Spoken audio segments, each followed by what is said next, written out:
Monday to Thursday, there's a fantastic show called The Sports Bar with Jamie O'Hara and Jason Cundy. And when teams lose, he likes to give people. So I think I'm going to put my sunglasses on for this one. Because in the words of a selector in a sound clash, run the rhythm. Double cotton, win your hands. Oh, you've made another one, didn't you? Has anyone seen? Who? Jason Cundy. Leave Jason alone. No, listen. Has anyone seen? Who? Has anyone seen? Jason Cundy. Really? Twice in 1 week, you got spanked by the seagulls. Oh, Jason Cundy, your boys took one hell of a beating.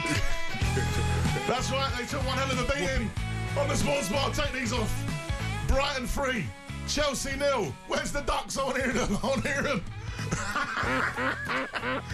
Oh. It was always going to happen. You was going to come out and make sure. Suggs! Yeah, you was just Suggs! trying to... It's going to be a blue day. You've turned it around on his head right now. You're looking at him, you're thinking, Jace, where are you? Mate, He needs to call in. Turn out. He might need to call in. By the seagulls. Oh, Jason. Oh, Jason. Jason Cundy, your boys took one hell of a beating. Whooping. Whipping. Oh, Mate, poor Jace. no, it's not poor Jace, because you know what? He dishes it out, I doesn't love he? the show. Monday to... Do you know what? I was walking back from Anfield when Spurs got spanked 4-0 in the Cup. And he's on there, and we had Angry Matt, who's a Spurs fan. Have you heard that Angry Matt on the Sports Yes, Bar? I have. Yeah. So he's very passionate. I love his contribution to the show. And he was winding him up so bad. He's going, but perhaps Sarr, how good was Sarr tonight? Kinsley's good. Yeah, he rubs it in. So yeah, he does rub deserves it it. He deserves it, and he can have it all. If you watch it on YouTube, you can see us having a little dance. Craig and Windsor said brilliant, absolutely loving that. But yeah, let's forget Chelsea for a sec.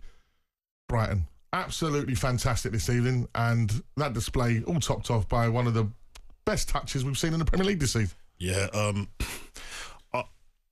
there's something going on over at Brighton. I think the manager's a really young manager.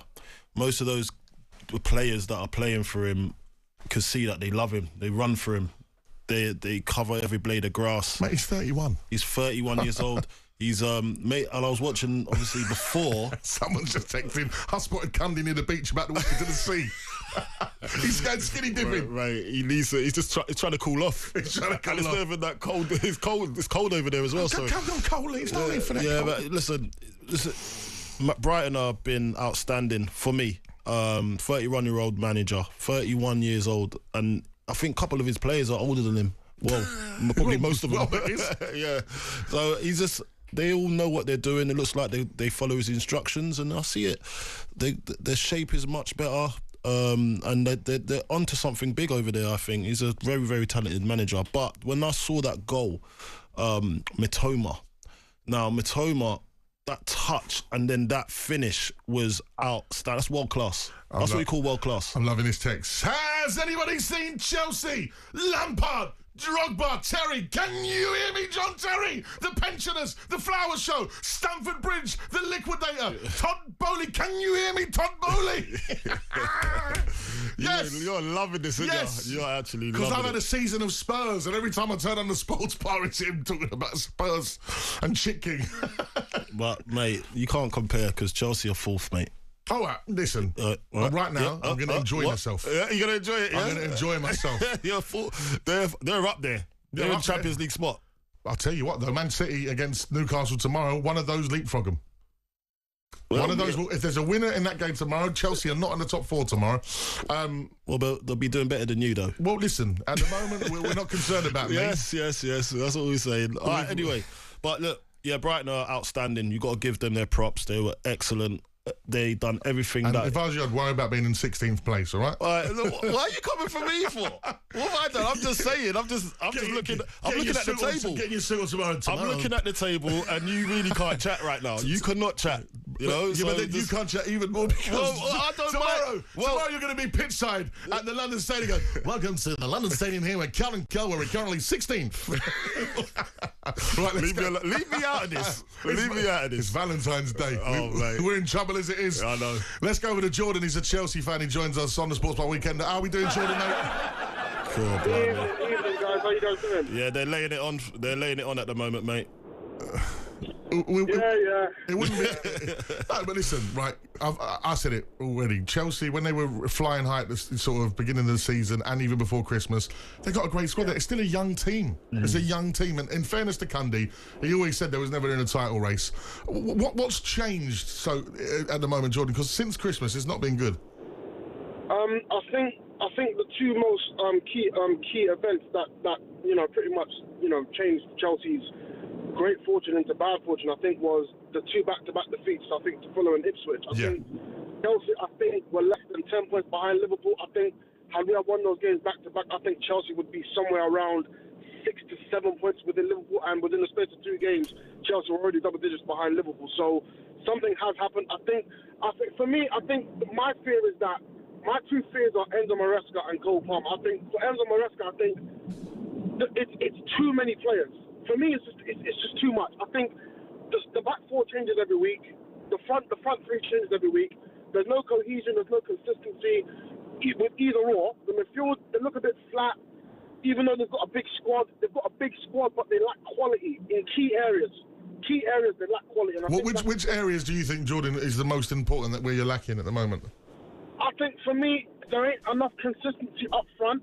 There's potential in Nico Jackson. Yeah. There's potential in Nkunku, but it isn't consistent. If you look at Liverpool's front line, consistency across the board. Yeah. Arsenal, consistency. Man City, they're not doing great. We all know that, but they're consistent at times. But Chelsea, for me, my fear is that Cole Palmer's looking really average. I mean, I don't think Cole Palmer scored against the top 6 side this season. I could be wrong. I don't think he scored against the top 6 side. So Brighton, if you can't beat Brighton, then, teams like Newcastle, Bournemouth, City, who are not doing that great, are still right behind us. So, look, Chelsea are in a decent position, but it needs to change. I think other players now need to start stepping up. Enzo Maresca needs to put his foot down. Too many players need to stay at home. He needs his starting 11. He needs his role players, and they just need to just get a bit of consistency, a bit of run of form. Yeah, you just mentioned Cole Palmer there not scoring about against the top 6 teams in the league, but he's carried that team. How many times he's dug you out of loads of holes, and look, he does need more support. He needs the other players to stand up. It can't just be on him all the time. He is that player though that can change the game around. I watched him against West Ham, and you just saw when he woke up, everything started to tick. But if you're gonna get the low energy, because there's a lot on his shoulders to be able to be that catalyst player, he needs help from other areas of the pitch to make sure that the load's just not on him. But for me, it is your Carlton. I think other players, I do agree, other players need to step up. But the reality is, if Cole Palmer's going to be our main guy, it's all well and good. No disrespect to West Ham, no disrespect to Ipswich, Southampton, and other teams, Brentford, and etc. No disrespect to those teams, but where was Cole Palmer against Liverpool? Where was Cole Palmer against United? Where was Cole Palmer against Spurs? Where was Cole Palmer against Arsenal? Cole Palmer was nowhere to be seen. And for me, those games are all right and all. Don't get me wrong, it's great. It's great. I'm going to have to interrupt you there, Jordan, quickly, because Hugh Woozencroft is with the Brighton manager, Fabian Hurzeler, right now. Fabian, congratulations. Tell us, what was key to that win? Defense stability, togetherness, to defend in a low block, to be aggressive in a high block. I think this was key. Adam Webster came into the heart of that defence tonight. How pleased were you with the way he performed in particular? Very pleased, because he's always there for the team. He's a great leader on the pitch and beside the pitch. He showed a very good performance, especially against the ball, and that's what we demand from him. So we showed a great reaction and a great performance to him today, so I'm very happy for him. From where we were sitting, the all-round performance was very good as well. The fight in midfield, the quality that you showed in attack, how happy were you with that? Of course, especially if the second half. I think the first half we were too passive in the low block. After we made the first goal, we get too passive, and that's not how we want to play. And we suffered a little bit.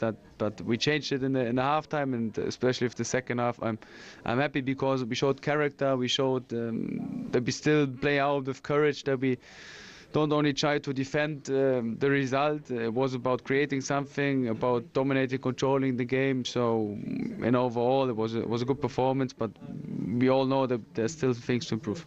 Brilliant goal from Kaoru Mitoma, match winner last weekend in the FA Cup as well. How happy are you he decided to stay at this club in January? He never had the thought to leave the club. He was always fully committed, and he shows it day by day, week by week, that he really works hard. And it's also important for me to mention Bart Verbruggen, because in the end he makes the assist, and to show reaction after the last weekend, to show reaction like this is something special and shows his character. Brighton have just tweeted Fabian Hurzeler, top manager. Do you feel you'll get some credit from Enzo Maresca after that?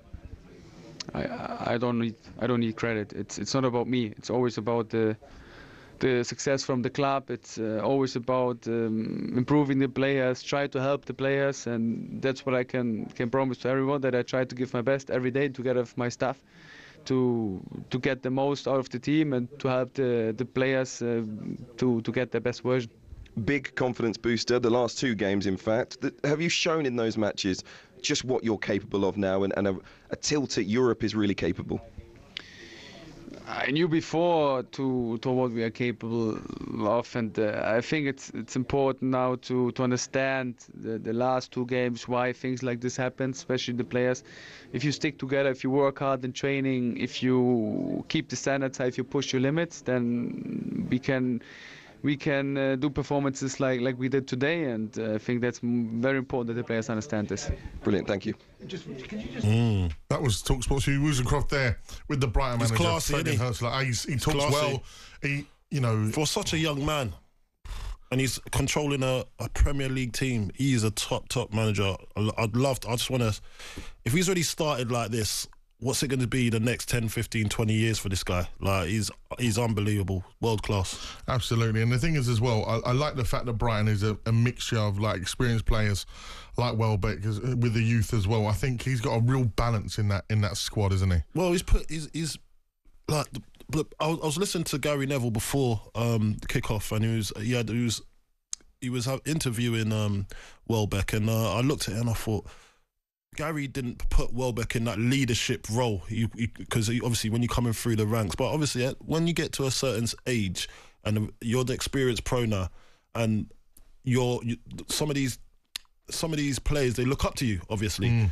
and if he is, and Welbeck's always seemed like a sound guy. He's got his head screwed on, and yeah, you would look to him to be one of the leaders and try and embrace that. And it looks like he's enjoying the role, like, and that's where the manager has given him that confidence to go and do so. So the manager is obviously a people's man, and he's young and he's raring to go, and he's got the tactical nous as well. It's not just that. He's got the players playing for him. He knows what to do in situations in the game. Well, Veltman's older than him, and Webster's like the same age as him. So it's mad, isn't it? You know, he's got some experienced players in that side. And I think, for me, you're looking at leaders on that pitch.